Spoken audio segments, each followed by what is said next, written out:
Hello students, I am Ravinesh. मैं Vidyamandir classes की तरफ से आपके लिए आया हूँ।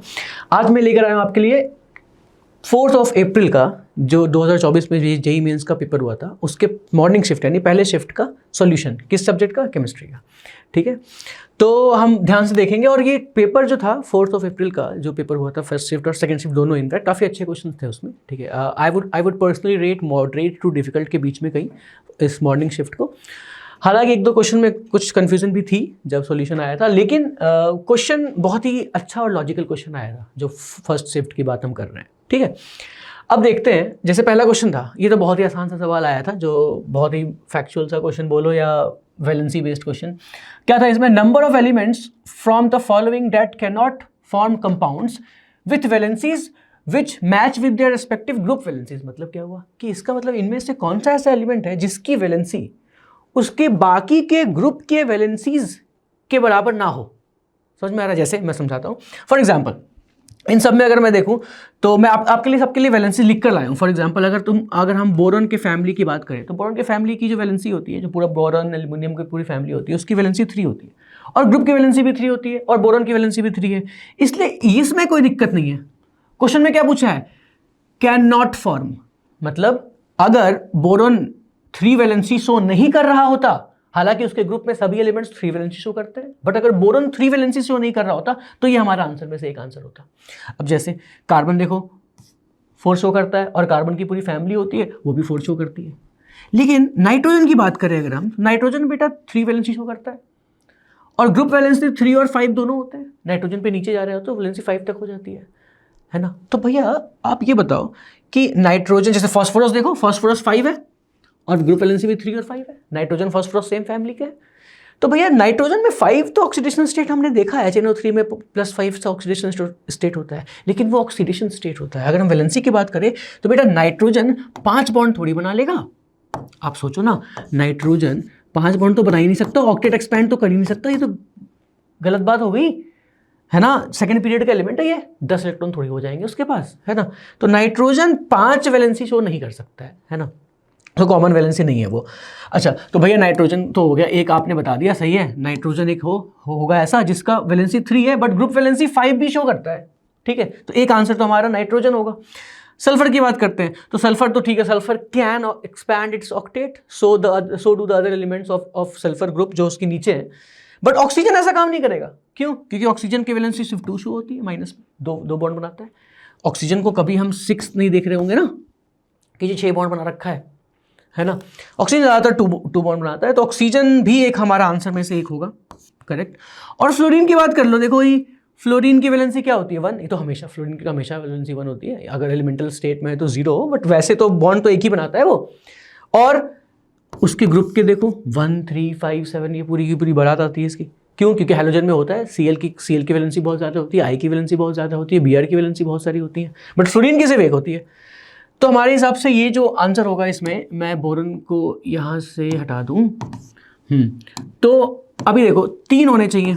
कौन कौन से? नाइट्रोजन, ऑक्सीजन और फ्लोरीन। ये 3 एलिमेंट्स ऐसे हैं जिनकी, क्योंकि ये ऑफकोर्स देखो ना, जो भी अपने ग्रुप में पहला एलिमेंट होता है वो बाकियों से थोड़ा एनालमस बिहेवियर शो करता है। ये तो हमने पढ़ा भी था। तो वही होती है वैलेंसी कारण। क्यों क्यों क्यों शो करता है अब थोड़ा बिहेवियर अलग? क्योंकि 2-3 चीज़ें पढ़ी थी हमने। एक तो चार्ज बाई रेडियस रेशियो होता है, एक जो सबसे इंपॉर्टेंट चीज़ होती है उसमें वो ये होती है कि जो सेकेंड पीरियड के एलिमेंट्स होते हैं, जो ज़्यादातर सारे ग्रुप के पहले एलिमेंट हैं, वो अपना ऑक्टेट एक्सपैंड नहीं कर पाते। इस चक्कर में वैलेंसी में दिक्कत आती है, जो कि यहाँ पे तीनों हमें दिख रहे हैं। ठीक है, तो ये 3 हो गए हमारे आंसर। इसका मतलब आंसर शुड बी ये नाइट्रोजन, ऑक्सीजन, फ्लोरीन, यानी कि 3। कितने हैं उसमें से? 6, 7, 4। तो ये हो गया आंसर 3। समझ में आ रही है बात सबको, है ना। तो ये तो आसान सा क्वेश्चन था, लेकिन हाँ थोड़ा सा ये जानना था। ये बेसिकली पीरियडिक क्लासिफिकेशंस की बात हम करें, उसी में हमने सीखा था ये, है ना, 11th क्लास में। ठीक है, नेक्स्ट क्वेश्चन पे चलते हैं। So next question is the molarity of an aqueous solution containing 5.85 grams of NaCl in 500 ml of water. अब 500 ml ऑफ वाटर है और इतना मास दिया हुआ है। सबसे पहले तो हमें निकालना पड़ेगा जी मोलर मास। किसका मोलर मास? तो NaCl का। क्यों निकाल रहे हैं अभी समझ में आएगा। मास, मोलर मास निकालोगे तो 58.5 ग्राम्स आएगा।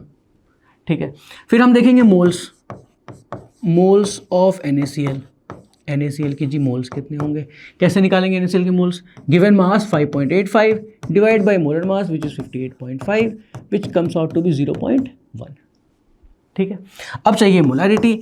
मोलैरिटी का तो सिंपल सा फंडा है, क्या होता है जी, मोल्स इन 1 लीटर, है ना।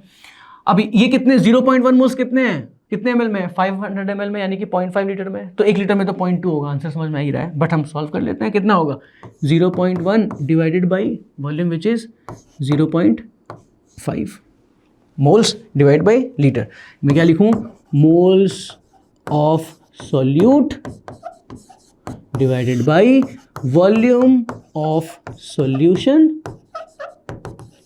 इन लीटर्स। ये हो गया moles of solid divide volume of solution in litres. इतना ही तो करा हमने। तो मोलैरिटी कितनी आ रही है जी, 0.2।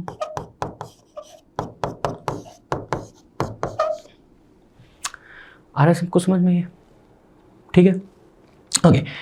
तो नेक्स्ट क्वेश्चन पे आते हैं, ये तो सिंपल स्टोइचियोमेट्री बेस्ड क्वेश्चन था। Next, which of the following nitrogen containing compound does not give Lassaigne's test. अब लैजानिस टेस्ट में क्या होता है कि जी, ये तो एनसीईआरटी बेस्ड क्वेश्चन है। वैसे अगर आपने क्वालिटेटिव क्वांटिटेटिव एनालिसिस देखा है, ऑर्गेनिक का क्वालिटेटिव क्वांटिटेटिव एनालिसिस, तो आपको समझ में आएगा, है ना। ये एनसीईआरटी में साफ साफ लिखा हुआ है कि जी लैजानिस टेस्ट में हम क्या करते हैं, हम उसको कोई भी कंपाउंड है उसको सोडियम साइनाइड की फॉर्म में कन्वर्ट करते हैं। सोडियम साइनाइड की फॉर्म में कन्वर्ट करने के लिए तुम्हें उस कंपाउंड में कार्बन का होना तो ज़रूरी है ना। अब अगर तुम चेक करो एक बार, इस एक्चुअली ग्लाइसिन का स्पेलिंग से गलत है यहाँ पे, हाँ ठीक है। अब इसमें अगर हम चेक करें कि जी किस में कार्बन है और किस में कार्बन नहीं है, तो जैसे इसमें ग्लाइसिन में दिख रहा है कार्बन नाइट्रोजन दोनों, कार्बन नाइट्रोजन दोनों होने चाहिए, ये ध्यान रहे, कार्बन और नाइट्रोजन दोनों होने चाहिए, ठीक है। इसमें भी दोनों है कार्बन और नाइट्रोजन, इसमें भी दोनों है कार्बन, इसमें देखो सिर्फ NH2 नाइट्रोजन ही नहीं, कार्बन ही नहीं है, कार्बन ही नहीं, ऑर्गेनिक कंपाउंड है ही नहीं इसमें, तो साइनाइड कहां से बनेगा। तो इसका मतलब आंसर क्या होगा, हाइड्रोजन, ठीक है। क्यों, क्योंकि ये डज नॉट पूछा है, ध्यान रहे कैपिटल नहीं लिखा था उन्होंने। क्लियर है ये बात, समझ आ रही सबको ये, ठीक है। नेक्स्ट पे आते हैं, ये थोड़ा बढ़िया क्वेश्चन था ऑर्गेनिक बेस्ड। अब ये वही है, मतलब इनिशियली जो हम इलेक्ट्रॉनिक इफेक्ट्स, इलेक्ट्रिकल इफेक्ट्स पढ़ते हैं, इलेक्ट्रिकल इफेक्ट जो हम पढ़ते हैं ऑर्गेनिक में, वही है। क्या है जी इसमें कि NH2 का कौन सा इफेक्ट होता है। अब सोचो NH2 तो इलेक्ट्रॉन डोनेट कर रहा होता है ना, खुद पे पॉजिटिव चार्ज लेकर आता है बेचारा, तो क्या होगा इसका, प्लस R इफेक्ट। तो A का तो पक्की बात है 4 होने वाला है, इसमें तो कोई टेंशन नहीं था, हमने क्लास में किया था विद्या मंदिर में, हम जो पढ़ रहे हैं बच्चों उनको समझ में आ रहा होगा ये कि हमने क्लास का सवाल ही तो सिंपल प्लस R इफेक्ट है ना। अब ये अगर हमने देख लिया प्लस R इफेक्ट, तो सोचो एक बार ऑप्शन देखो ना, ऑप्शन बड़ा इंटरेस्टिंग है इसमें, A का 3, A का 1, A का 4, A का 2, एक ही ऑप्शन है जिसमें A का 4 है। आंसर तो समझ में आ गया, यही होने वाला है, बट चलो हम बाकी भी देख लेते हैं, कोई बात नहीं। ये देखो इलेक्ट्रोमैग्नेटिक इफेक्ट में क्या H+ लगा है तो प्लस आने वाला होगा, तो B का आंसर क्या होने वाला है, 3। फिर इसमें साइनाइड में माइनस आया तो माइनस E इफेक्ट। इलेक्ट्रोमैग्नेटिक याद करो, इलेक्ट्रोमैग्नेटिक इफेक्ट में क्या करते थे कि अल्कीन पे कोई ग्रुप लगाते थे, इस पे पाई बॉन्ड पे अटैक करते थे, है ना, और अगर प्लस आ रहा है तो प्लस, माइनस आ रहा है तो माइनस। याद है ये टेम्पररी इफेक्ट हुआ करता था, पढ़ा था, क्योंकि ये रिएजेंट के प्रेजेंस में ही इलेक्ट्रोमैग्नेटिक इफेक्ट काम करता है, रिएजेंट चला जाए फिर वापस हो जाता है वो, है ना, इसलिए उसको हम टेम्पररी इफेक्ट भी कहते हैं। देखेंगे इसमें एक क्वेश्चन भी है उस पर, ओके। उसके अलावा तो क्या है, ये NO2 का कहानी, तो ये -R इफेक्ट हो गया, तो फिर आंसर तो हमें समझ में ही गया था, बट मैंने चारों को बता भी दिया, ठीक है। तो ये कहानी है, समझ में आ रहा सबको। मैं फिर से बोल रहा हूँ, ये NH2 लगा हुआ है, ये तो भैया प्लस R इफेक्ट करेगा, ठीक है। उसके बाद क्या लग गया, ये पाई बॉन्ड पे अटैक कर रहा है, दोनों पाई बॉन्ड पे अटैक कर रहे हैं, एक बार प्लस कर रहा है और एक बार माइनस कर रहा है, तो प्लस E और माइनस E खत्म। और ये NO2 तो क्या करता है, रिंग पे पॉजिटिव करता है, खुद पे नेगेटिव लाता है, -R इफेक्ट या -M इफेक्ट, जैसे बोल रहे हैं, ये सर जाएगा, ठीक है, वेरी गुड। आगे बढ़ते हैं, question 65, which among the following is incorrect statement. इनमें से कौन सा इनकरेक्ट, देखो फिर से इलेक्ट्रोमैग्नेटिक इफेक्ट क्वेश्चन आ गया, मैंने कहा था एक और क्वेश्चन है, hydrogen ion shows negative electromagnetic effect. अरे अभी देखा था यार, H+, देखो कहाँ गए H+, ये देखो प्लस ये इफेक्ट बोल रखा है जी, नेगेटिव, वो तो हो ही नहीं सकता, तो ये तो इनकरेक्ट है, और इनकरेक्ट ही पूछा है, बताओ, क्वेश्चन आंसर ही आ गया, बताओ, इनकरेक्ट ही था, इनकरेक्ट पूछा है। वैसे आगे ऑप्शन पढ़ना है पढ़ लो, कोई दिक्कत नहीं। Electromagnetic dominates over inductive effect, ठीक बात है। The organic compound shows electromagnetic effect in the presence of reagent only, अभी बताया था। टेम्पररी इफेक्ट होता है, देखो अगला टेम्पररी इफेक्ट पूछ ही दिया, ठीक है, तो ये होगा, है ना। नेक्स्ट पे आते हैं, समझ में आ रहा है ना। इसमें इनकरेक्ट पूछा था, इनकरेक्ट यही है क्योंकि ये प्लस ई दिखाता है, इन्होंने माइनस ई पूछा है, नेगेटिव पूछा है, देखो, ठीक है। Okay, next, the correct sequence of ligands in the order of decreasing field strength. Coordination compounds पे आते हैं जल्दी से। अब कोऑर्डिनेशन कंपाउंड्स में देखा था field, strong field ligand, weak field ligands, हमने पढ़ा भी था। Strong field ligand, weak field ligand में स्ट्रॉन्ग फील्ड लिगेंड कौन से होते हैं? स्ट्रॉन्ग फील्ड लिगेंड वो लिगेंड होते हैं जिसमें वो एलिमेंट इलेक्ट्रॉन डोनेट करे जो कम इलेक्ट्रोनेगेटिव है। जैसे अगर कार्बन है, मान लो हमारे पास कार्बन तो कम इलेक्ट्रोनेगेटिव होता है ना यार, हमारे पास कार्बन है। अब कार्बन अगर लोन पेयर प्रोवाइड करे versus nitrogen lone pair provide करे versus oxygen lone pair provide करे, बाकी अगर अज्यूमिंग की सब न्यूट्रल है, तो I will go with carbon, right, क्योंकि कार्बन इलेक्ट्रॉन प्रोवाइड, मतलब कार्बन के पास इलेक्ट्रॉन अगर एक्स्ट्रा है तो वो इजीली प्रोवाइड करेगा। कार्बन सबसे कम इलेक्ट्रोनेगेटिव इन सब में से, ठीक है। तो अगर हम देखें यहाँ पे कि जी कौन सा है जिसमें कार्बन या नाइट्रोजन जैसे स्पीसीज इलेक्ट्रॉन प्रोवाइड कर रहे हैं, तो देखो कौन है। और डिक्रीजिंग ऑर्डर में बोला है ना, तो देखो यहाँ पे O है और इधर अरे तो गलत कर दिया, यहाँ O कर रहा और सबसे पीछे भेज दिया कार्बन को, ये तो सही नहीं लग रहा है मुझे, ठीक है। यहाँ पे सल्फर, यहाँ भी कार्बन पीछे चला गया, ये भी मुझे सही नहीं लग रहा। ये देखो एक बार CO, H2O, F और S, ये सही लग रहा है नहीं? कार्बन दे रहा होगा एक में ऑक्सीजन, एक में फ्लोरीन, एक में सल्फर, ये सही लग रहा होगा, ठीक है ना। यहाँ पे देखो ना कार्बन सबसे पीछे है, ये सब तो नहीं। CO और CN तो बहुत स्ट्रॉन्ग लिगेंड होते हैं, उनको तो आगे होना चाहिए, बाकी सब में देखो ना CO CN है पीछे, तो वैसे ही देख के गलत लग रहा है। बहुत सिंपल क्वेश्चन ठीक था, बट ऑप्शन देख के ना इन्होंने बहुत सिंपल कर दिया, ठीक है। तो ये होगा हमारे लिए आंसर 66 का। क्लियर है ये? Very good. आओ इस पे आ जाओ, बायोमोलिक्यूल सीधा। बढ़िया क्वेश्चन बनाया था इन्होंने, बहुत सारे चैप्टर्स को टच किया इस क्वेश्चन में, मतलब इस क्वेश्चन पेपर में जो हमने सिर्फ जो डिस्कशन कर रहे हैं। जैसे ये पहुंच गया किसका? बायोमोलिक्यूल्स का। अब इसमें एल ग्लूकोज पूछते हैं। वैसे तो एनसीईआरटी के हिसाब से हमारे सिलेबस में डी ग्लूकोज है, लेकिन एल ग्लूकोज के बारे में थोड़ा सा एनसीईआरटी में दिया हुआ है, उसी के बारे में पूछ दिया इन्होंने जी। क्या अगर डी ग्लूकोज के बारे में हम बात करें तो देखो, याद करो डी ग्लूकोज कैसा होता है? CHO, CH2OH, 1 2 3 4 5 6, ठीक है। तो यहाँ OH, यहाँ H, यहाँ OH, यहाँ OH, H H OH और H, ऐसे याद करो। डी ग्लूकोज में थर्ड कार्बन जो होता था वो एबनॉर्मल होता था। अगर इसको हम एल ग्लूकोज बनाएं, इसको अगर मैं एल ग्लूकोज बनाऊं तो क्या होगा जी? CHO, OH, H H OH, OH H, बस उल्टा कर दिया, OH H CH2OH, ठीक है। ये हो जाएगा कुछ एल ग्लूकोज की तरह। अब इसमें क्या है? ऑप्शन चेक करें एक बार। ये दोनों OH, ये हो गया। सेकंड ऑप्शन देखो ध्यान से, मैं टाइम देता हूं तुम्हें। सेकंड ऑप्शन देखो ध्यान से, नहीं लग रहा है ये same? This is L glucose, this thing is this, correct, this is L glucose, है ना। तो ये ऑप्शन हो जाएगा आंसर, सही है। सिंपल था, मतलब डी ग्लूकोज हमें पता था, हमें बस एल ग्लूकोज करना था, है ना। ये हमने पढ़ा था, हमें स्टार्टिंग में जो कन्वेंशन था डी और एल का कहाँ से आया था, ये बात एनसीईआरटी में की गई है, ठीक है। ग्लाइसरॉल्डिहाइड लेके किया था, एक बार एनसीईआरटी खोलना समझ में आएगा तुम्हें, ठीक है ना। तो वहीं से किया है, बस सिंपल है। नेक्स्ट क्वेश्चन पे चलते हैं। तो क्वेश्चन नंबर 68 जो है, बोला है जी गिवन बिलो स्टेटमेंट, दो स्टेटमेंट है, acidity of alpha hydrogen of aldehyde and ketones is responsible for aldol reaction. तो ये बात तो सही है ना यार? कैसे सही है भैया? मैं बताता हूँ कैसे सही है। कि जी अगर हम एल्डिहाइड या कीटोन की बात करें, कोई भी, मान लो कि हमने ये कीटोन ले लिया या फिर ये एल्डिहाइड ले लिया, कोई बात नहीं है। अगर हम इसमें देखें तो सबसे पहले एल्डोल रिएक्शन में क्या होता है? OH में आता है, H+ निकालता है, H+ निकालता है।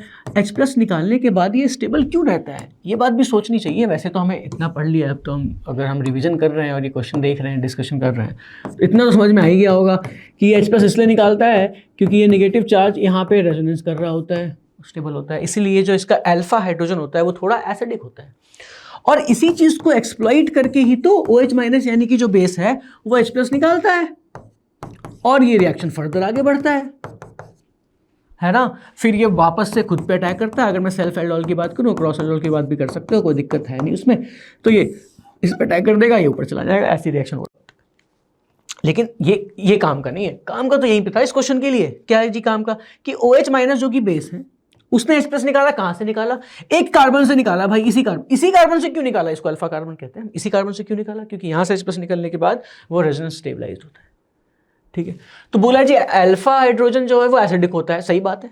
तो ये स्टेटमेंट तो बिल्कुल सही है। स्टेटमेंट 1 जो है वो तो बिल्कुल सही है, कोई दिक्कत ही नहीं है इसमें। मैं स्टेटमेंट 2 पे आता हूँ। स्टेटमेंट 2 में बोला है the reaction between benzaldehyde and ethanol. Ethanol नहीं है एक्चुअली, ये टाइपिंग मिस्टेक है। This is ethanol. जो क्वेश्चन आया था दैट वाज इथेनॉल। ठीक है ना, वो यहाँ पे इथेनॉल नहीं है। This is what? इथेनॉल। जो एक्चुअल पेपर आया था उसमें सही टाइप है, ये टाइपिंग मिस्टेक है थोड़ा। ठीक है, ethanol is will not give cross aldol. अच्छा देखे जरा, क्रॉस एल्डोल देता है कि नहीं देता है जी? तो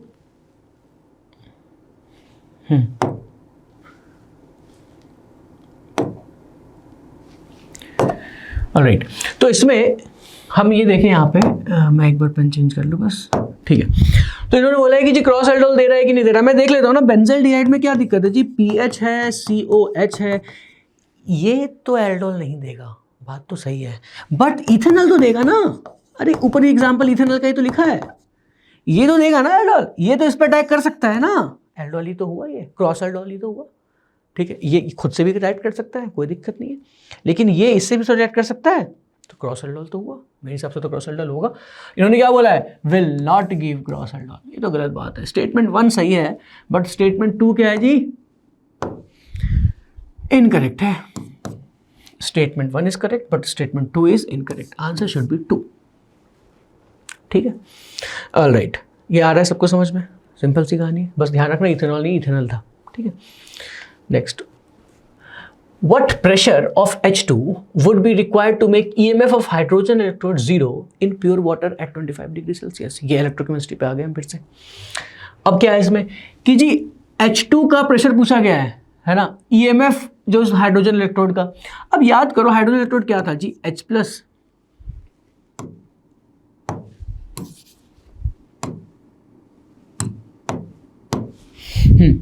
तो जी क्या था जी? H plus plus electron gives us half H2, या 2H प्लस करना है 2H प्लस कर दो, गिव्स अस H2। ऐसे तो था, है ना। अब इसमें कोई दिक्कत थोड़ी ना है। हमें क्या लिखा है? अगर इसका EMF लिखना है, E सेल लिखना है या E इलेक्ट्रोड लिखना है, तो क्या लिखेंगे? E naught of electrode, normal equation वाला, minus 0.059 upon n log of concentration of या partial pressure of H2 divided by concentration of H plus का स्क्वायर। ये तो करना था। अब अच्छी बात यह है कि इन्होंने बोला है कि जी हमें EMF वैल्यू को जीरो करना है, EMF वैल्यू को, तो ये चीज़ जीरो हो गया। और ये तो पता है तुम्हें हाइड्रोजन इलेक्ट्रोड की E नॉट वैल्यू भी तो जीरो ही होती है यार। इसकी E नॉट वैल्यू भी तो जीरो ही होती थी, ये तो स्टैंडर्ड था। ये भी जीरो हो गया, तो फिर बचा क्या? ये बचा। इसका मतलब क्या हो गया कि ये लॉग के अंदर जो होगा वैल्यू वो 1 होगा, क्योंकि ओवरऑल जीरो करना है हमें, है ना। तो क्या करें? This partial pressure of H2 should be equal to concentration of H plus का स्क्वायर। H प्लस की कंसंट्रेशन प्योर वाटर में क्या होता है जी? 25 डिग्री पे क्या होता है? pH 7 होता है। तो H प्लस की कंसंट्रेशन -7, इसका स्क्वायर करना है, तो आंसर हो जाएगा 10⁻14। क्लियर है सबको ये? तो आंसर होगा ये। समझ आ रही है बात सबको? आसान सा सवाल है। ठीक है, समझ में आया? सबको जीरो करना है यार। तो ये 1 हो गया ना, log 1 0, है ना। ठीक है, तो बस खत्म। तो यहाँ पे log 1 ही तो हो जाएगा 0, तो यहाँ से आ जाएगा। Okay, next, number of complexes from the following with even number of unpaired d electrons। ठीक है, तो कॉन्फ़िगरेशन अगर थोड़ा बहुत याद है तो याद करो, वेनेडियम VH2O6 3+, ठीक है। तो वेनेडियम की अगर हम कॉन्फ़िगरेशन देखें 23, यानी कि S2D3 है ना, S2D3, लेकिन V+3 का जाना है तुम्हें। V+3 का करोगे तो D2 बचेगा। ये D2 को अगर तुम D ऑर्बिटल में डालोगे तो एक एक डालोगे दोनों में ऐसे। तो भैया अनपेयर इलेक्ट्रॉन्स कितने हैं? 2। क्या वो इवन है? हाँ, तो ये तो सही बात है। इसका मतलब ये हमारे आंसर्स में से एक है, ये जिसको मैं रेड से सर्कल कर रहा हूँ, ठीक है, ये हमारे आंसर्स में से एक होगा, पक्की बात है, ठीक है। 2 दिख रहा है सबको यहाँ पे। अब क्रोमियम की बात करते हैं। क्रोमियम 24, यानी कि क्रोमियम की अगर हम देखें तो वो हो जाएगा S2D4, या फिर लोग इसको S1D5 भी लिख सकते हो, कोई दिक्कत नहीं है, उससे वैसे फर्क नहीं पड़ रहा। क्यों? क्योंकि Cr+2 की बात कर रहे हैं। तो बेसिकली वो Cr+2 अगर देखोगे तो वो D4 पे ही आके रुकेगा। और अगर मैं D4 को लगाऊं, ठीक है, H2O के साथ, तो 1 2 3 4, लेकिन इसमें जब H2 आता है तो एक पेयर हो जाता है इलेक्ट्रॉन ऐसे। अनपेयर्ड इलेक्ट्रॉन्स कितने हैं जी? अनपेयर्ड इलेक्ट्रॉन्स 2 हैं। क्या ये इवन है? हाँ इवन है। ये भी हमारा आंसर होगा, बिल्कुल सही बात है, ये आंसर होगा ही होगा। आ जा जी एफी के पास। एफी पे क्या सीन है देखा जाए तो एफी इज 26, करेक्ट, यानी कि S2D6 की बात हम कर रहे हैं। और क्योंकि मुझे Fe+3 की बात करनी है तो मैं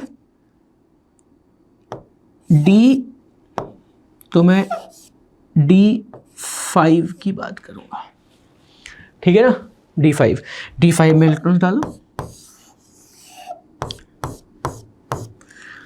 H2O के साथ है 1 2 3 4 5, ठीक है। D5 के साथ H2O डाला हमने 6, ठीक है। अब इसमें चेक करना है तुम्हें कि क्या इसमें अनपेयर इलेक्ट्रॉन्स कितने हैं, ठीक है। अब भैया D5 आपने बोल दिया, Fe का, Fe याद करो, Fe के एटॉमिक नंबर है ना 26, जो कि मैंने यहाँ लिखा है S2D6, चेक करो। और हमने क्या किया, Fe+3 किया है, तो D5 आ गया। क्लियर है कहानी, है ना। अब इसके D5 में हमें क्या करना पड़ेगा, हमें बोलना है कि जी 5 इलेक्ट्रॉन डाल दिया हमने, अब H2 आया 6, ठीक है। क्या इसको हम पेयर कराएं, ठीक है। एक बार अगर हम पेयर करा के भी देखें जरा, तो 2 पेयर हो जाएंगे, 1 बच जाएगा। और अगर हम पेयर नहीं कराए तो 5 अलग रखा हुआ है। तो तुम दोनों केस में तुम कंफ्यूज भी हो कि पेयरिंग हो रहा है कि नहीं हो रहा है जी। तो दोनों केस में समझ में आ रहा है कि ऑड नंबर है कि इवन नंबर है। This is odd number of unpaired electrons, ठीक है। या तो 5 होगा या तो 1 होगा, तो ये आंसर तो नहीं होगा, ठीक है। निकल पे आते हैं। निकल पे अगर हम देखें सेम कहानी, निकल इज 28, ठीक है। 28 में अगर मैं देखो निकल की कॉन्फ़िगरेशन, तो निकल की कॉन्फ़िगरेशन होगी S2D8, लेकिन निकल +3 पे है जी। निकल अगर +3 पे है तो दिस इज D7 कॉन्फ़िगरेशन अगर हम देखें 1 2 3 4 5 6 और 7, ठीक है। तो D7 कॉन्फ़िगरेशन में अगर हम देखें तो यहाँ पे हमें 1 2 3 4, इसमें 1 2 3 4 5 6 हो गया, गलती से 1 सेकंड रुको, इसको मैं रब कर दूँ, दोबारा बना रहा हूँ मैं यहाँ पे। तो निकल के अगर हम देखें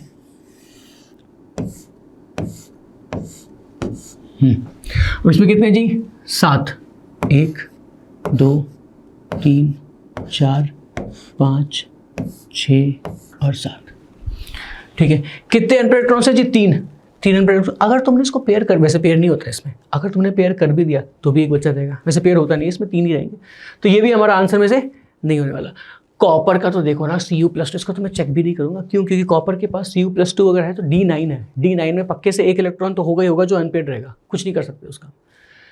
तो आंसर में ये 2 हो रहे हैं बस, ठीक है। तो इसका आंसर होना चाहिए 2, यानी कि option 3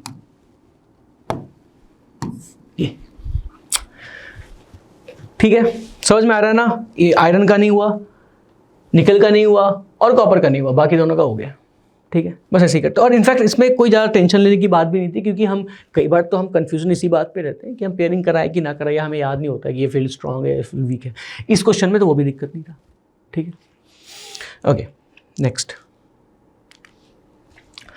which one of the following molecules has maximum dipole moment? Dipole moment की बात करें, अगर मैं NH3 को उठाऊं,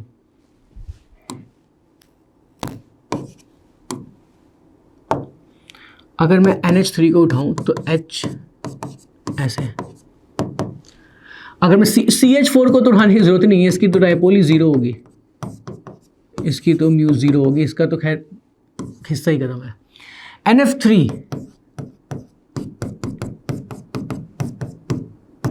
ये PF5 में 3 एक प्लेन में, एक ऊपर एक नीचे।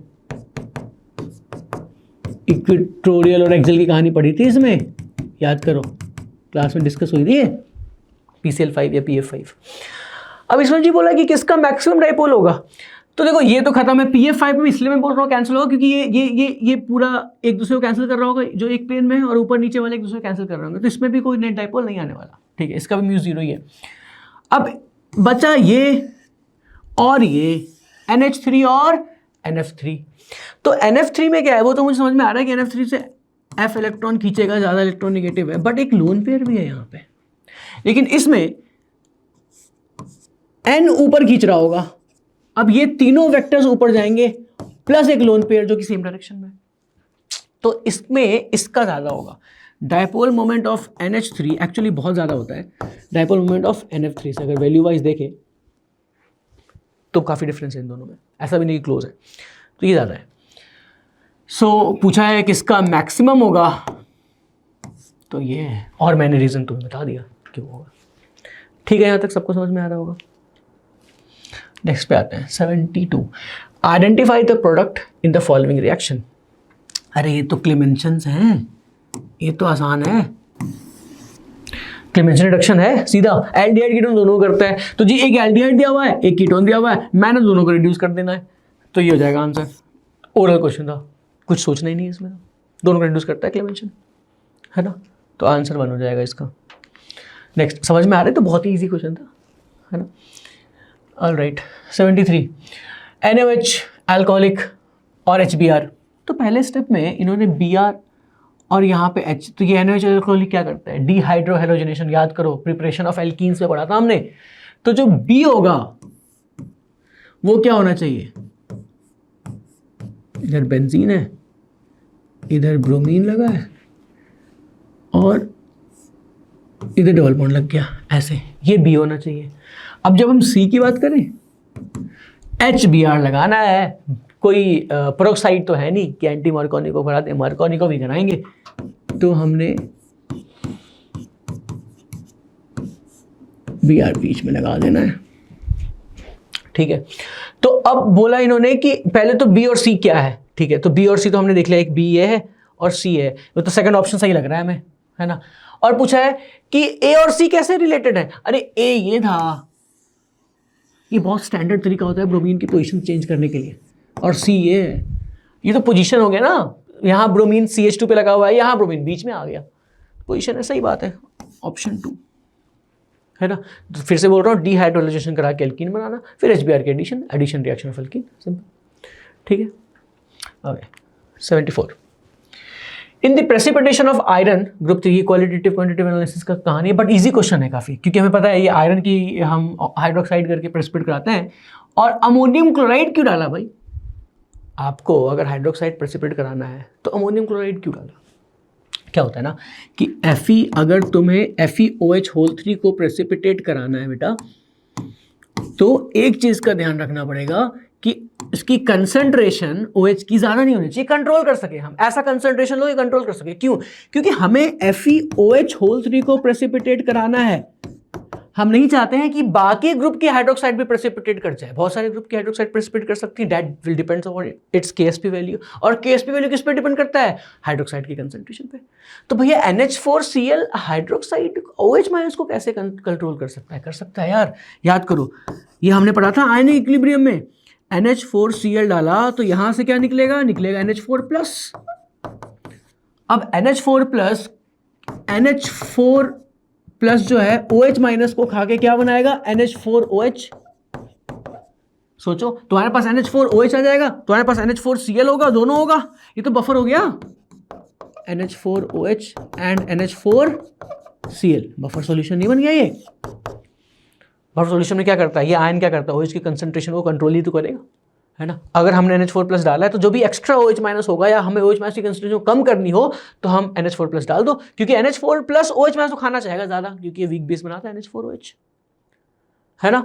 तो OH माइनस की कंसंट्रेशन को कंट्रोल करने के लिए एक्चुअली हम NH4 प्लस डालते हैं। ऑप्शन देखते हैं, increasing the concentration of NH4 plus, नहीं, NH4 प्लस का कोई काम थोड़ी ना, वो तो OH को कंट्रोल करना है काम। प्रिवेंट फॉस्फेट आयन नहीं, इंक्रीज कंसंट्रेशन Cl माइनस नहीं, decrease the concentration OH minus, correct है ये देख लो, ये सही है बिल्कुल। OH की कंसंट्रेशन को डिक्रीज करना या कंट्रोल करना, ठीक है, समझ में आ रहा है। ये है तो क्वांटिटेटिव का काम, बट थोड़ा सा आयनिक इक्विलिब्रियम का थोड़ा सा किस्सा है, ठीक है। Okay, next, the correct order of first ionization enthalpy values of the following element, ठीक है। तो सबसे ज्यादा किससे यार, किससे तुम्हें इलेक्ट्रॉन निकालना सबसे मुश्किल होगा। ये देखो, फ्लोरीन सबसे नीचे, सबसे ज्यादा इलेक्ट्रोनेगेटिव, तो फ्लोरीन तो है ही, वो तो पक्की बात है, फ्लोरीन तो कहीं नहीं जा रहा आंसर में, so it has to be fluorine का सबसे ज़्यादा। अब नाइट्रोजन ऑक्सीजन में हमें लगता है ऑक्सीजन ज़्यादा इलेक्ट्रोनेगेटिव है, जो कि है भी, लेकिन नाइट्रोजन हाफ फिल्ड कॉन्फ़िगरेशन के कारण उसकी आयनाइजेशन एंथैल्पी काफ़ी ज़्यादा हो जाती है। नाइट्रोजन की हाफ फिल्ड होती है तो पता है, H2P3। फिर आएगा हमारा ऑक्सीजन, करेक्ट, ठीक है। अब जो भी ऑर्डर बोला है मैं बस लिख रहा हूँ correct answer.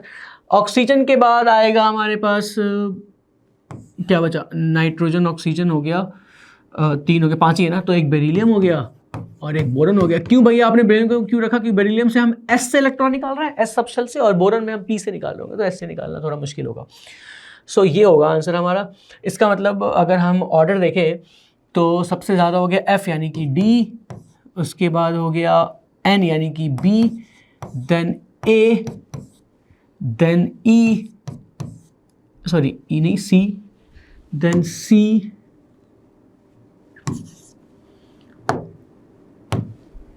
And then E, ऐसे। तो D, B, A, C, E, correct, first ये था। E सबसे कम होगा, है ना, या इन्होंने इंक्रीज में रखा, मैंने डिक्रीज में रख दिया, बस ये डिफरेंस। क्लियर है ये बात, समझ में आ रहा है सबको, है ना, बहुत सिंपल सा चीज़ था।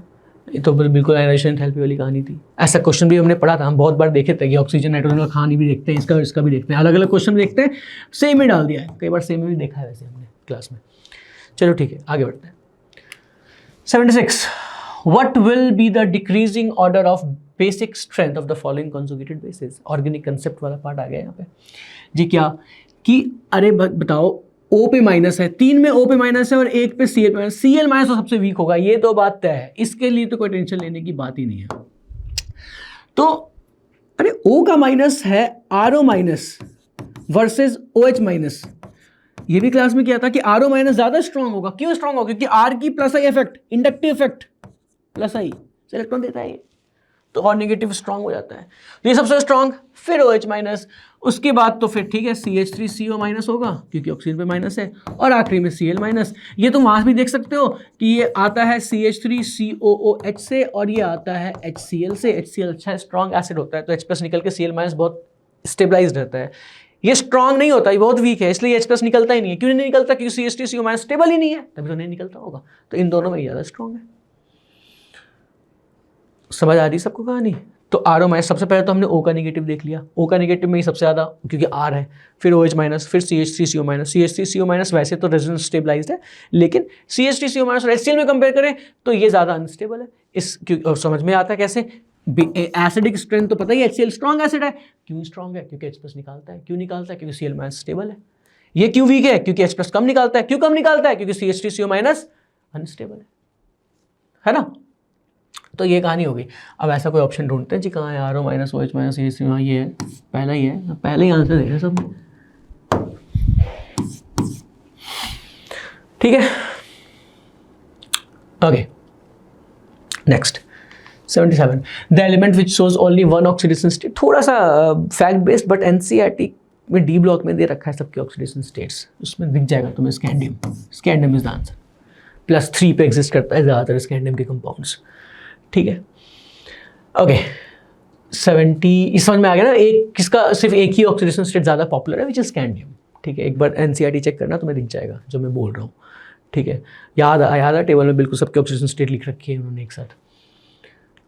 78 identify the correct set of reagents और reaction condition X and Y for the following set of transformation. तो यानी कि यहाँ पे CH3 CH2 CH2 Br है, X लगाया कुछ प्रोडक्ट बनाया और दोबारा नहीं बना, याद करो ऐसा क्वेश्चन तो किया था हमने। अरे Br यहाँ से बीच में लगा दिया, देखो अभी किया था, मैं अभी दिखाता हूँ तुम्हें, ये भी किया था, ये देखो Br कोने में था और Br बीच में आ गया, ये तो सवाल है, एग्जैक्टली सेम सवाल है ये, एक ही कंसेप्ट पे 2 सवाल दे दिए। ये थोड़ा गलत किया इन्होंने, लेकिन हमें तो अच्छा, अगर हमें आता है तो बहुत अच्छा, नहीं आता है तो फिर तो गड़बड़ है। क्या करना है, X को क्या करोगे, अल्कोहलिक OH और ये HBr, अल्कोहलिक NaOH और HBr, पहला ऑप्शन खत्म, किससे आगे बढ़ो, यही है। अल्कोहलिक OH से क्या होगा, अल्कीन बनेगा, ये अल्कीन बनेगा और फिर अल्कीन में HBr ऐड कर दो तो ये बन जाएगा, ठीक है ना। ये तो जस्ट अभी किया थोड़ी पहले, Br और H निकल जाएगा, डिहाइड्रोहेलोजनेशन से अल्कीन बनता है, ठीक है। Okay 79 one of the commonly use electrode is calomel electrode under which of the following categories calomel electrode comes, ठीक है। वो मैंने लिख दिया यहाँ पे, देखो ये क्वेश्चन नहीं दिया हुआ था, मैंने लिखा है कि कैलोमल इलेक्ट्रोड के सेल रिएक्शन में क्या होता है। तो ये तो याद करो, ये तो वही वाली कहानी है, AgCl वाली चीज़ याद करो, AgCl और Cl माइनस, नहीं है ऐसा जो हमने पढ़ा था सेकेंडरी इलेक्ट्रोड्स में। तो यहाँ वही तो है, मेटल इंसॉल्युबल सॉल्ट और एनायन, मेटल इंसॉल्युबल सॉल्ट और एनायन, खत्म, यही है बस। इसी कैटेगरी में तो आएगा, इसकी हमने प्रिपरेशन भी पढ़ी थी कि कैसे दिखता है, पूरा का पूरा कंस्ट्रक्शन भी देखा था, इन दोनों का देखा था क्लास में इनफैक्ट, ठीक है। बनाते कैसे वो भी देखा था हमने। Alright, the number of molecules और ions from the following in which the central atom is involved in sp3 hybridization, किसमें sp3 हाइब्रिडाइजेशन होगी, देख लेते हैं ना, कोई बड़ी बात थोड़ी है, सिंपल सी कहानी होगी। क्या जी, NO2 NO3 माइनस का स्ट्रक्चर बना दो जी, ऐसे होगा NO3 माइनस का स्ट्रक्चर, ये जी sp2 हाइब्रिडाइज है। देन वी हैव, मैं ये हटा दूँ वरना तुम्हें लगेगा कि बॉन्ड बना हुआ है, this is sp2। Next BCl3 में तो पता है हमें sp2 ही है, ये भी क्लास का क्वेश्चन है हाइब्रिडाइजेशन में। Cl2 माइनस, वैसे तो सब कुछ ही हम देखा हमने, Cl2 माइनस की कहानी करें ऐसे जी, Cl2 माइनस, ये देखो ये होगा 1 2 3 4 5 6 7 इलेक्ट्रॉन है क्लोरीन के पास अपने। अब जी हाइब्रिडेशन क्या है जी, एक यहाँ आएगा एक बॉन्ड, ये पाई बॉन्ड दिख रहा है तो मैं पाई बॉन्ड थोड़ा कैलकुलेट करते हैं, एक यहाँ 2 और 2 लोन पे 4 हो गया, इसका मतलब इसकी हाइब्रिडेशन sp3 हो गई। ऐसे देखते हैं, फिर क्या ClO3, देख लो जी ClO3 का,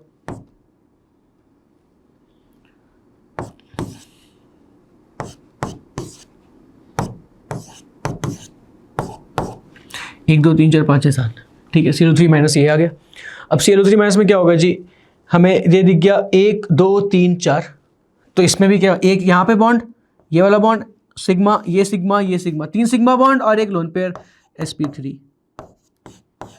कितना आसान तो चीज़ है ये, ठीक है। तो बस sp3 के लिए 2 हो गए, बाकी 2 नहीं होंगे, तो क्या पूछा है, नंबर ऑफ मॉलिक्यूल्स, तो 2, यानी आंसर 3 है।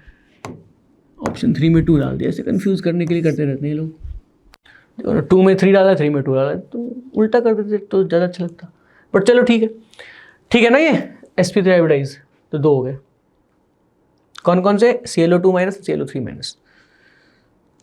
Next, the number of different chain isomers of C7H16 is, यार ये क्वेश्चन जो है ना, इसमें थोड़ा लेंदी है मैं बोलूँगा, बट बाकी क्वेश्चन बहुत जल्दी हो रहे थे, तो चलो अच्छी बात है, एक लंबे क्वेश्चन भी दे दी, थोड़ा टाइम लगेगा। क्या है जी 7।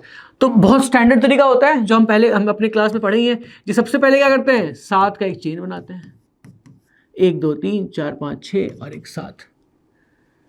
7 के चेन में तो ये हो गया, एक ही बनेगा 7 के चेन में। अब 6 का चेन जी, 6 के चेन में कितने पॉसिबिलिटीज हैं देखते हैं। 1 2 3 4 5 6 में एक कार्बन यहां आ जाए, या फिर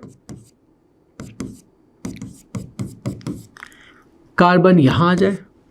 6 के लिए बना दिया, 6 में एक कार्बन यहां लग सकता है, एक कार्बन यहां सकता है, यहां लगाओगे तो सेम बन जाएगा, ये वाला हो जाएगा।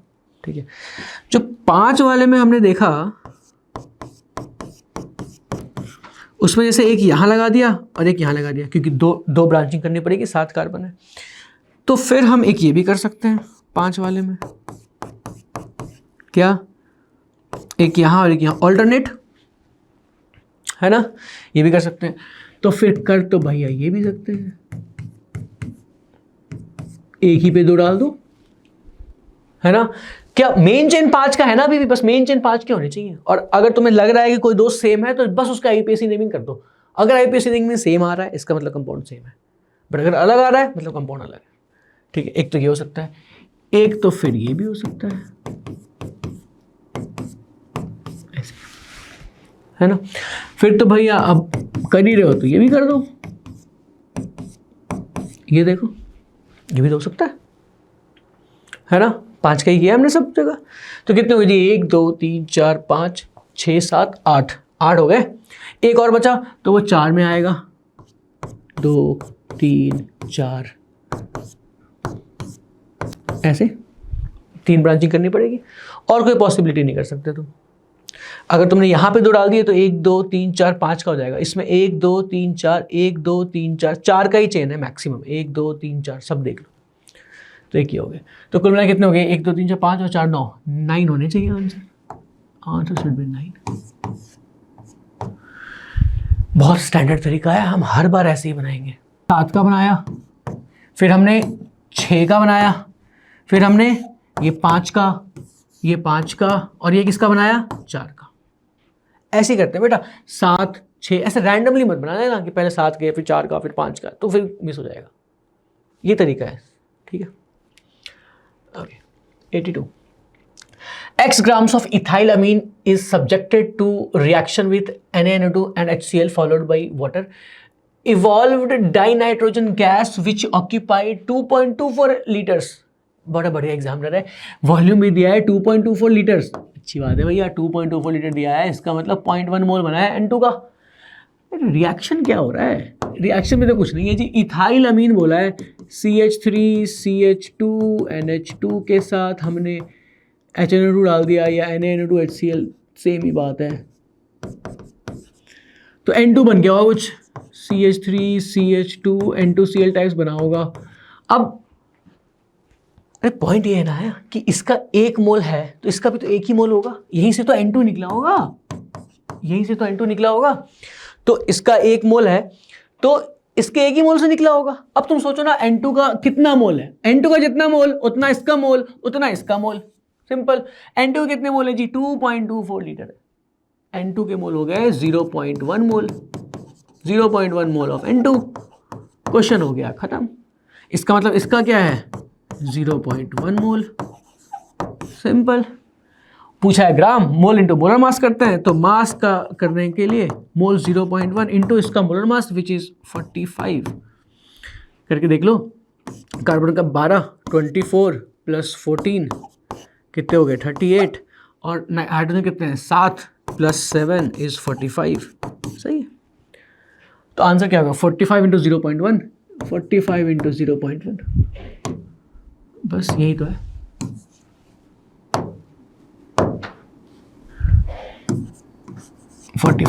बस खत्म, ठीक है, सिंपल सा सवाल था। Okay, de Broglie of electron in the 4th orbit is pi times A0, ठीक है। अब वेयर A0 क्या है, बोर रेडियस, तो ये ब्लैंक निकालना है कि क्या है, देख लेते हैं, ज़्यादा मुश्किल तो होगा नहीं जी। कैसे नहीं होगा कि अगर हमें पता है कि जो 2πr होता है which is the radius is equal to जो उसका सर्कमफरेंस होता है which is equal to what n times lambda, ये तो पढ़ा है हमने, ठीक है, क्वांटाइज्ड।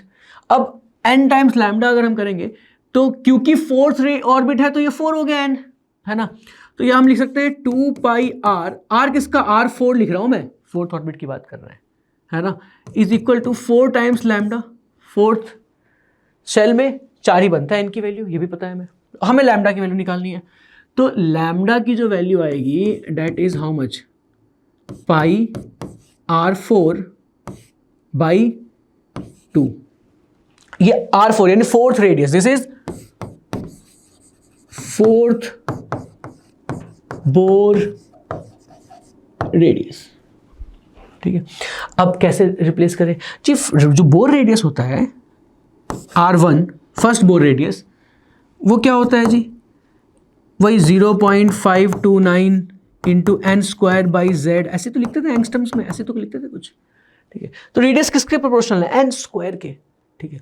तो अगर हम r4 की बात करें तो वो होगा r1 इंटू 16, 4 होगा, तो r1 इसको मैं क्या लिख सकता हूं, pi is equal to pi times r1, r4 को मैं लिख रहा हूं into 16 upon 2 which is 8 pi r1, r1 क्या है, r1 है फर्स्ट बोर रेडियस, जो कि जिसका वैल्यू a0 दिया हुआ इन्होंने, पाई का पाई लिख दिया, बचा क्या 8, तो 8 हो गया आंसर, मैकेनिकल सा क्वेश्चन था, सॉल्व करना था बस इसको, ठीक है, ओके। तो आगे बढ़ते हैं, अगर डाउट हो तो एक बार दोबारा रिपीट करके देख लेना, ठीक है, टाइम ज़्यादा नहीं है हमारे पास, तो हम आगे बढ़ रहे हैं, ठीक है। अब अगला क्वेश्चन जो है हमारा वो है ये, अब इस क्वेश्चन में तो कोई डाउट नहीं था आई थिंक, इस क्वेश्चन पे आते हैं, only 2 ml of KMnO4, 2 ml KMnO4 का यूज़ किया ऑफ अननोन मोलैरिटी, मोलैरिटी जी पता नहीं है, कोई बात नहीं, टाइट्रेशन किया ऑक्सैलिक एसिड से, ये तो बड़ा आसान सा सवाल, आसान सवाल इसलिए मैं बोल रहा हूँ क्योंकि कुछ करना थोड़ी है, मिली इक्विवेलेंट ऑफ, एक सेकेंड, मिली इक्विवेलेंट ऑफ किसका, KMnO4 का, should be equal to milliequivalent of oxalic acid, इतना ही तो करना था और कुछ था ही नहीं। अच्छा जी, कैसे बता भैया, मोलैरिटी पता नहीं है, m लिखते हैं into volume 2 into n factor इसका 5 होता है, एसिडिक मीडियम में याद करो, और एसिडिक मीडियम दिया हुआ है ना। ऑक्सैलिक एसिड की मिली इक्विवेलेंट यानी कि मोलैरिटी दिया हुआ है क्या जी, 2 मोलर गैस, तो इंटू हम करेंगे वॉल्यूम से, वॉल्यूम कितना है जी 20 है, चलो जी ठीक है, n फैक्टर इसका 2 होगा, ठीक है, +3 से +4 जाता है, ऑक्सैलिक एसिड की कहानी ये होती है, H2C2O4 से ये CO2 जाता है, यहाँ पे CZ+3 और ये जाता है +4 पे, ठीक है। अब इसमें MnO4 +7 से +2 जाता है, ये ऑक्सीडाइज होता है, MnO4 रिड्यूस हो रहा होता है, ठीक है। रिएक्शन जब तुम करोगे, जब रिएक्शन लिखोगे तो ऐसा तुम्हें दिखेगा जी, KMnO4 है और साथ में H2C2O4 है, बैलेंस नहीं है ये रिएक्शन, बट अभी समझो ये Mn+2 बनाएगा और साथ में CO2 बनेगा, तो ये ऑक्सीडाइज हो रहा है और ये रिड्यूस हो रहा है, ऐसे ही होता है कहानी, +7 से +2, +3 से +4, खत्म। इसके n फैक्टर 2 की 2 कार्बन है ना, +3 से +4 जा रहा है, +3 से +4 जा रहा है, और कार्बन कितने जी, 2 हो जाएंगे n फैक्टर, तो ये हो गया। अब इसको अगर हम मोलैरिटी निकालें यहाँ से 5 10 ये कैंसिल हो जाएगा, 8 molarity is 8, simple is that, इतना आसान सा सवाल था, आंसर इज 8, खत्म, आगे बढ़ते हैं, ठीक है। नेक्स्ट क्वेश्चन, ये कंसीडर द फॉलोइंग, बड़ा सा क्वेश्चन दे रखा है, ठीक है, क्वेश्चन पढ़ो ध्यान से, लेकिन हमें ओवरऑल रेट दे रखा है जी ये के, और बता भी दिया है, क्या बताया है कि जी जो के है, ओवरऑल के जो है वो दे रखा है, देखो ओवरऑल के दे रखा है 400, जो एक्टिवेशन एनर्जी है ओवरऑल का, हमें के का एक्सप्रेशन तो पता ही है ना, ओवरऑल एक्टिवेशन एनर्जी दे रखा है, और K1 K2 भी, K1 और K2 के लिए EA1 और EA2 दे रखा है, K3 के लिए EA3 निकालना है, इतना ही तो करना है, ठीक है। तो इसी को तो एक्सप्लॉइट करना है, इस एक्सप्रेशन को जो दिया हुआ है, तो क्वेश्चन में ये दे दिया ना इन्होंने, अगर ये नहीं देते तो ये निकालना होता तो बड़ा क्वेश्चन बढ़िया होता, बट वो मेंस में नहीं आता फिर। तब इसके लिए अगर मुझे दे रखा है कि k is equal to K1 K2 by K3, ठीक है, तो इसको हमें सॉल्व करना पड़ेगा। कैसे सॉल्व करेंगे देखते हैं जी। k को हम लिख सकते हैं a into e raise to the power minus E A by R T, ठीक है, इज इक्वल टू, ये हम कहाँ से लिख रहे हैं, यहाँ से लिख रहे हैं k is equal to K1 K2 by K3, यही चीज़ तो हम लिख रहे हैं ऊपर, K1 K2 बाई K3, यही चीज़ लिख रहे हैं, ध्यान रहे। तो K1 क्या लिख सकते हैं हम जी, K1 को a टाइम्स ई रेज पर minus E A one by R T into a times e raise power minus E A to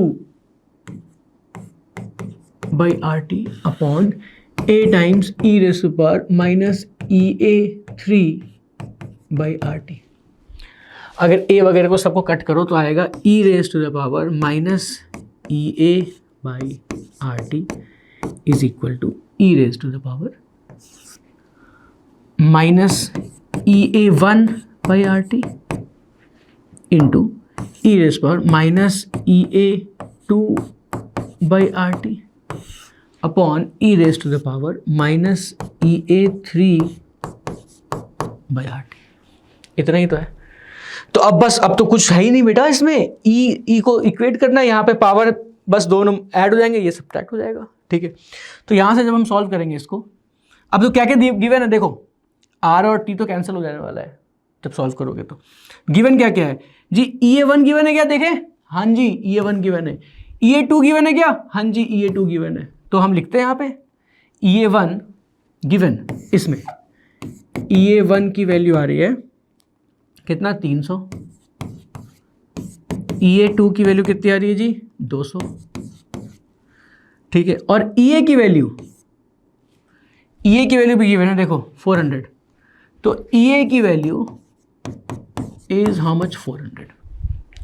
अब बताओ यार, ई ए पता है, ई ए वन पता है, ई ए टू पता है, ई ए थ्री निकालना है, you just have to solve for E A three. So E A three यहाँ सॉल्व करोगे तो आई थिंक 100 के आसपास आता है, ठीक है। तो ये हो जाएगा, you just have to solve this. Power को बस, इतना तो मैथ्स आता है, power add, power subtract, E दोनों में ई है, तो बस जो पावर को इक्वेट करते ना तो आर और टी भी कैंसिल हो जाएगा, ठीक है। ओके, समझ में आ रही बात। बस इस चीज को एक्सप्लॉइट करना था हमें, इस एक्सप्रेशन को, एंड हैव यूर, ठीक है। Okay, next 86, consider the following reaction. अच्छा, ये रिएक्शन दे रखा है, उन्होंने बोला प्रोडक्ट ए इन न्यूट्रल और acidic medium disproportionate to B and C. कुछ प्रोडक्ट ए बना और वो ए डिसप्रोपोर्शनेट होता है किसमें, बी और सी में। क्वेश्चन ये है, यहाँ पे ए बना होगा, अब ये हमारे एनसीईआरटी में ही है, साफ पूरा का पूरा रिएक्शन ही है। तो एमएनओ के साथ मैंने रिएक्शन लिख दिया यहाँ पे वहीं से उठा के। तो ये बना पहले, and this is what, A, this is our A, ये ए है, ध्यान से देखेंगे सब। अब ये ए क्या डिसप्रोपोर्शनेट हुआ है, एक बार चेक कर लेते हैं। यहाँ पे mn इज एट +6, यहाँ पे mn इज एट +6, यहाँ पे किधर गया mn +7 पे, यहाँ पे किधर गया +4 पे। +6 से +7 ऑक्सीडेशन, +6 से +4 रिडक्शन। क्या इसको मैं डिसप्रोपोर्शनेशन बोलूँगा, बिल्कुल बोलूँगा, ठीक है। तो ऐसे हुआ है। अब इन्होंने बोला कि जो बी और सी बना है, यानी कि ये और बी और सी, मैंने लिख भी दिया है बी और सी यहाँ पे, जो बी और सी बना है उसकी मैग्नेटिक मोमेंट का सम क्या है, sum of the spin only magnetic moment, ठीक है। अरे तो ज़्यादा मुश्किल थोड़ी है, फिर तो क्या करना पड़ेगा जी, mn इज एट +7, mn अगर +7 पे है तो इसकी जो मूवमेंट होगी वो तो 0 होगी, है ना। और अगर mn इज एट +4, तो अगर हम देखें तो mn इज 25 यानी S2D5, और अगर मैं mn +4 की बात करूं तो दिस इज D3। अगर मैं D3 की बात करूं तो फिर तो ये जो मैग्नेटिक मोमेंट आएगी इसकी वो ऑलमोस्ट 4 के आसपास आएगी, n इंटू n+2 का रूट करना पड़ेगा तो ऑलमोस्ट 4 के इक्वल आएगा, √15 टू बी एग्जैक्ट, √15, तभी मैं 4 के इक्वल बोल रहा हूँ। बात समझ आ रही है सबको? बस फिर दोनों को ऐड करना है तो वो 4 के लगभग ही आंसर होगा, क्योंकि इंटीजर में हमें ऑलमोस्ट राउंड ऑफ करना है, तो 4 एक्चुअल आंसर तो 3 पॉइंट समथिंग होगा, 3.8 8785 के आसपास कुछ होगा। ठीक है, ओके तो ये क्वेश्चन नंबर 86 था। Next, the number of correct reaction among the following is. तो जी ये जो क्वेश्चन है AlCl3 का, इसमें AlCl3 के Cl अगर निकाल भी दिया, ठीक है, और ये बन भी गया इलेक्ट्रोफाइल, तो वो इस पर अटैक करेगा, तो ये CH2 तो नहीं आएगा यार, ये तो गड़बड़ दिख रहा है, बिल्कुल गड़बड़। CH2 कहाँ से आ जाएगा? और ये तो हमने पढ़ा था, ये तो फिर भी एल्डिहाइड बनाता है, ये एसिड बना दिया तो गड़बड़ है। CHO को हटा के H लगा सकते हो, फिर भी एल्डिहाइड है ना, ये तो एसिड बना दिया, गलत बात है। ये है, ये गैटरमैन कोच की रिएक्शन की तरह थोड़ा सा है। ये सही है, COHC CHO लगाया था यहाँ पे। कैसे याद करो, CO plus HCl in presence of AlCl3, ये यही तो बनाता था, HCO प्लस ऐसा ही तो कुछ बनता था, असाइल, और फिर ये जाके सीधा अटैक करता था बेंजीन रिंग पे, तो CHO लग जाता था, है ना। तो ये तो रिएक्शन ठीक है, गैटरमैन कोच वाला रिएक्शन है। इसमें जब हाइड्रोलिसिस करोगे तो ये COH और NH3 बनेगा, ये NH2 कहाँ से आ गया? हाइड्रोलिसिस करेंगे, अमाइड की हाइड्रोलिसिस याद करो, RCONH2। अगर इसमें हाइड्रोलिसिस भी करोगे तो ये बनेगा RCOOH और NH3 प्लस NH4 प्लस। अरे भाई ये बनेगा, ये कहाँ से आ गया? NH2 तो नहीं आएगा, R के साथ तो COH आएगा, COH होता ना यहाँ पे, तो सही होता, ये भी गड़बड़ है। तो इन्होंने पूछा है जी सही कितने रिएक्शन, तो एक ही रिएक्शन था है सही, आई विल गो फॉर 187 का।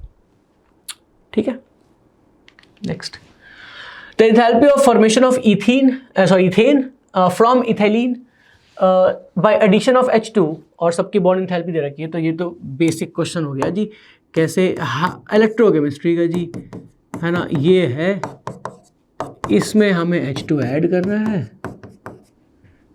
और क्या बनाना है जी, इथेन बना देना है। याद करो बॉन्ड डिसोसिएशन एनर्जी कैसे करते थे, इस सब की बॉन्ड डिसोसिएशन माइनस इसकी बॉन्ड डिसोसिएशन, बस इतने तो करते थे। तो इसका निकालते हैं पहले, इसके लिए क्या करेंगे, C डबल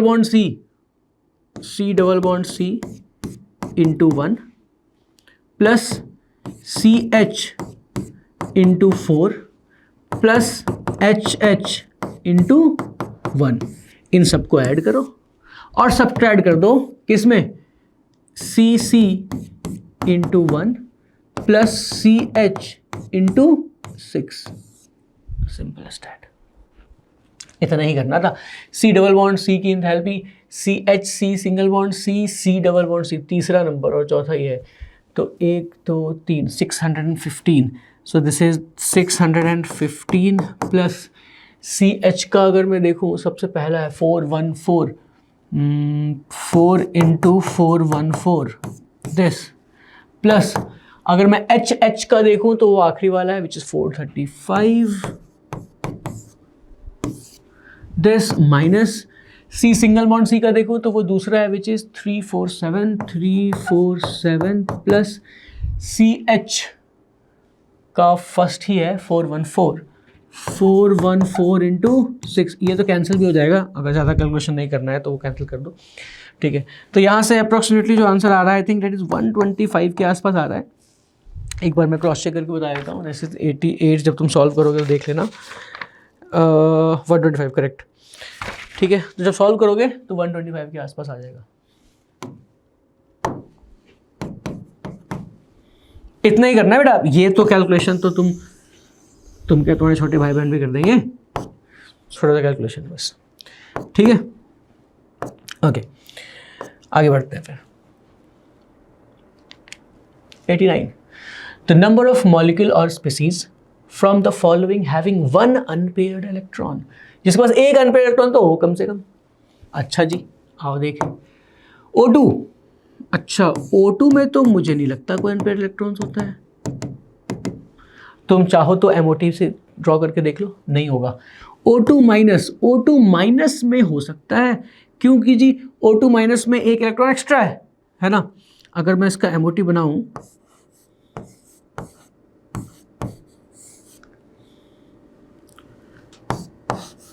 MOT का डायग्राम याद है?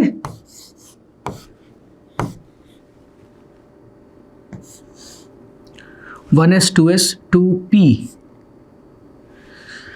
1s 2s and 2p। 2p के लिए अगर मैं बनाऊं,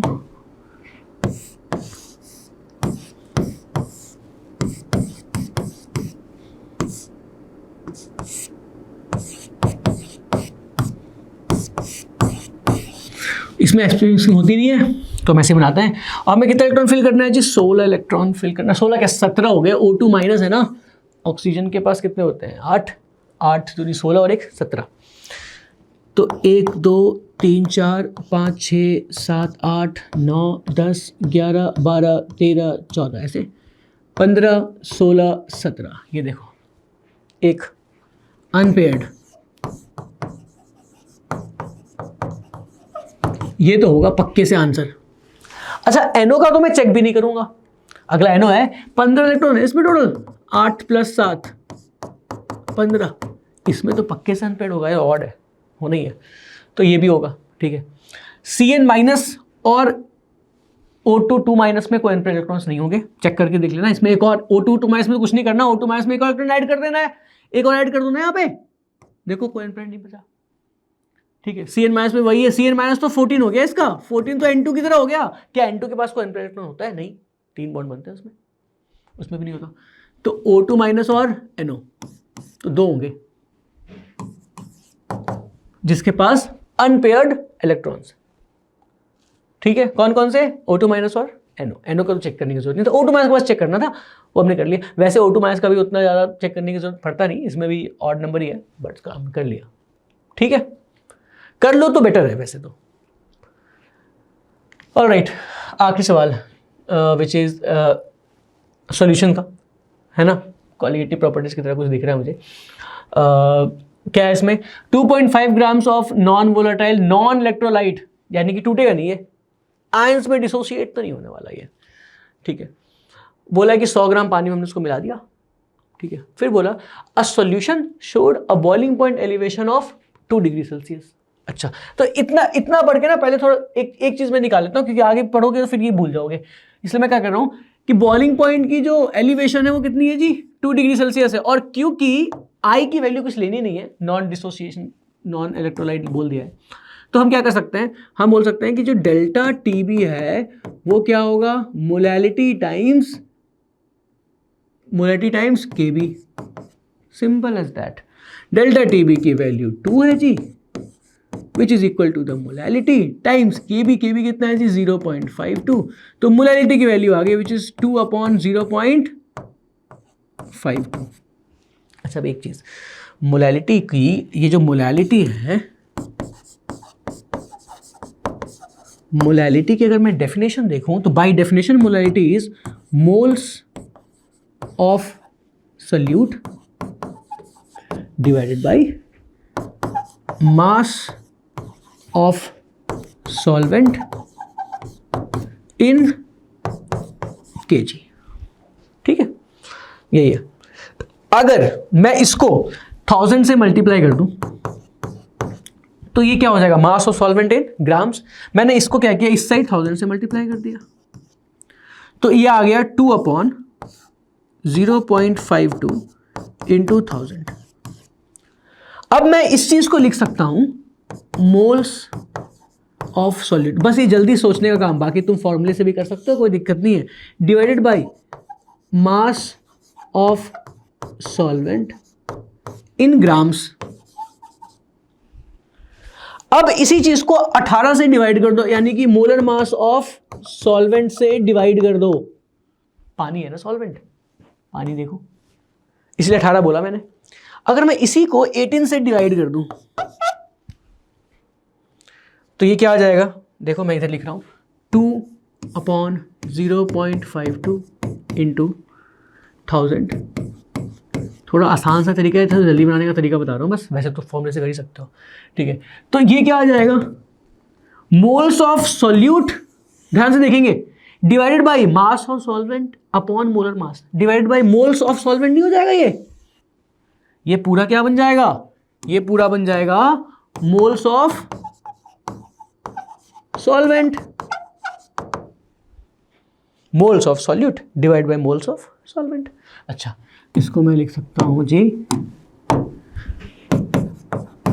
moles of solute divided by moles of solvent.